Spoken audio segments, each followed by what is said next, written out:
අපේ බදාදා යාඥාවේදී මම මෙතන පැයක් දන ගහගෙන යාඥා කරද්දී උන්වහන්සේ මට වචන දුන්නා ගීතිකාවකට තාලෙත් එක්ක. අද අපි ඒක ගායනා කරමු. ගිය ඉරිදා මම කිව්වා ඒක අපි ගායනා කරනවා කියලා මේ ඉරිදා. හලෙලූයා. උන්වහන්සේ කිව්වා පුතේ ඔයා ජයග්‍රාහක කෙනෙක්. ඔයාගේ ස්වභාවයයි ජයග්‍රාහක අය. හලෙලූයා. ආමෙන්. ඔබගේ ස්වභාවයට එන අය ජයග්‍රාහකයෝ වෙනවා. ආමෙන්. ඔබත් එක්ක අත්වැල් බැඳගෙන යන අය ජයග්‍රාහකයෝ වෙනවා. ආමෙන්. හලෙලූයා. හලෙලූයා. හලෙලූයා. ස්තුති වේවා. හලෙලූයා. ඉතින් අපි ගායනා කරමු. මම ජයග්‍රාහකයි. මම ජයග්‍රාහකයි. ලෝකේ කොතනට ගියත් අපි ජයග්‍රාහකයි. ආමෙන්. හලෙලූයා. ඔබ මම ජයග්‍රාහකයි. අපි කෝ ලෝකේ කොතනට ගියත්. හලෙලූයා. හලෙලූයා. අපි අත්වැල් සන්නාසයෙන් ගායනා කරමු. ඔබට නටන්න ඕන නටන්න.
Loke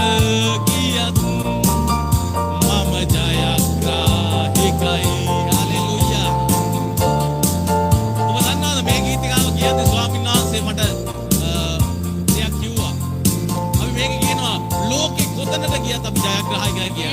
ඒ කියන්නේ අපි ලෝකේ වටේ යනවා කියන එකයි. Hallelujah. Rekabasoko loku boria baka. Hallelujah. Suti. Hallelujah. අපි ජයග්‍රහයි ගාය.